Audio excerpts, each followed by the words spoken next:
Bonjour à tous, les 10 ans de pontificat du pape François, la rencontre annuelle entre le gouvernement et l'église catholique et la visite apostolique à Toulon, c'est dans SIC et ça commence maintenant.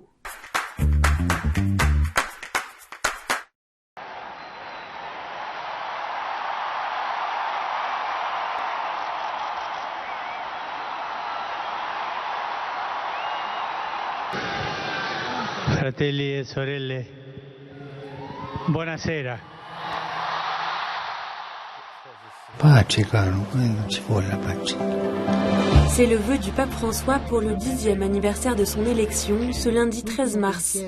Pour l'occasion, le pape s'est livré à un exercice inhabituel. Le Popcast, publié ce 13 mars par Vatican News, un podcast de près de 10 minutes dans lequel le pape évoque ses 10 années de pontificat, ses plus beaux souvenirs, mais aussi les moments plus difficiles. Pensavo che quello della Siria fosse una cosa singolare, sì, sola, ma poi è stato lo Yemen, poi ho visto la tragedia dei Rohingya in Myanmar quando sono stato lì e ho visto che c'era una guerra mondiale, ma dietro la guerra mondiale, dietro le guerre c'è l'industria delle armi.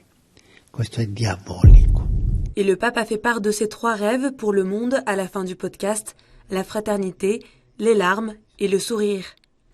Quando una persona sa piangere, sa sorridere, è una persona che ha i piedi sulla terra e lo sguardo sull'orizzonte del futuro. Quando una persona si è dimenticata di piangere, qualcosa già non funziona. E quando si è dimenticato il sorriso, peggio ancora.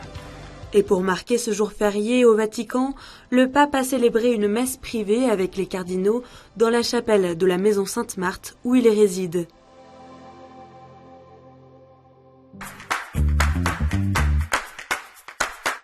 Ce lundi 13 mars, la première ministre Elisabeth Borne a réuni comme chaque année l'instance annuelle de dialogue entre le gouvernement et l'Église catholique. Celle-ci était représentée par Monseigneur Miglioré, nonce apostolique, Monseigneur Éric de Moulin-Beaufort, président de la CEF, Monseigneur Ulrich, archevêque de Paris, Monseigneur Jordi, archevêque de Tours et vice-président de la CEF, et l'abbé Hugues de Wallemont, secrétaire général et porte-parole de la CEF. Cette instance qui est un rendez-vous annuel entre le gouvernement et l'Église de France et puis le représentant du pape, le nonce apostolique, s'est déroulée pendant 1h30 dans un climat de grande attention aux uns et aux autres et de dialogue tout à fait franc et en vérité. Les 3 sujets qui ont été abordés cette année concernaient la fin de vie, la transition énergétique et puis la sauvegarde du patrimoine religieux. L'Église de France a pu redire des points d'attention sur ces différents sujets. Je prends l'exemple évidemment sur la fin de vie pour contribuer à ce que l'Église dise combien l'aide active à vivre était important et que sur les questions de liberté, de fraternité, combien c'était important aussi que nous étions appelés à être une société qui prend soin des plus fragiles et des plus pauvres.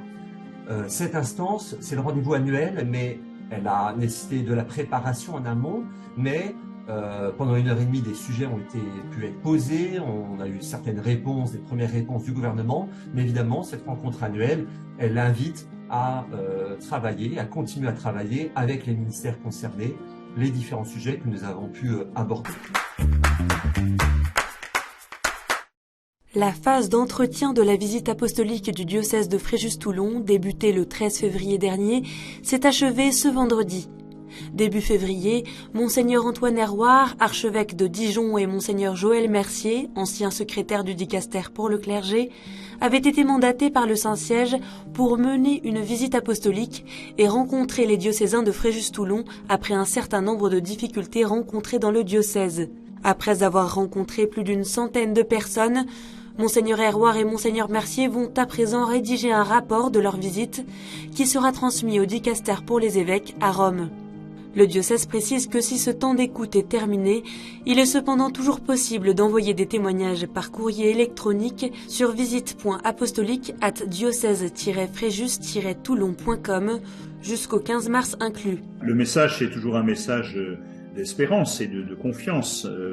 On voit bien que forcément l'annonce d'une telle visite et sa réalisation, c'est toujours quelque chose qui est un petit peu déstabilisant. Il faut se dire que cette visite, elle est faite parce que on a constaté ou on a eu des retours d'un certain nombre de difficultés qui existaient dans le diocèse. Et donc, l'Église va essayer de clarifier un peu ces situations. Et à partir de là, il appartiendra donc au dicaster romain et en définitive au Saint-Père lui-même de prendre les décisions qu'ils estimeront devoir prendre. Le Nicaragua suspend ses relations diplomatiques avec le Saint-Siège. Le président Ortega a ordonné la fermeture de l'annonciature apostolique à Managua, capitale du pays, et celle de l'ambassade du Nicaragua près le Saint-Siège. C'est un pas de plus du régime contre les catholiques dans le pays qui multiplie les actes de répression. Il y a un an, le nonce apostolique Monseigneur Stanislav Zomertag avait déjà été expulsé du Nicaragua. En février dernier, Monseigneur Rolando Alvarez, évêque de Matagalpa, a été condamné à 26 ans de prison pour conspiration visant à porter atteinte à l'intégrité nationale et propagation de fausses nouvelles.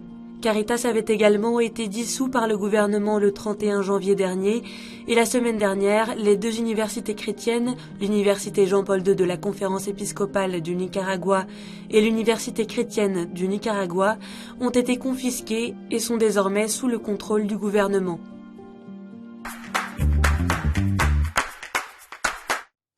Samedi, le chemin synodal allemand s'est clôturé à Francfort après 3 années de travail.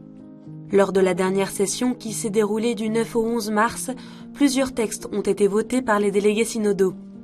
Ils recommandent notamment aux évêques allemands d'autoriser la célébration de bénédictions pour les couples qui s'aiment, ou encore la possibilité pour les personnes transgenres de modifier leur état civil et leur prénom dans les registres des baptêmes.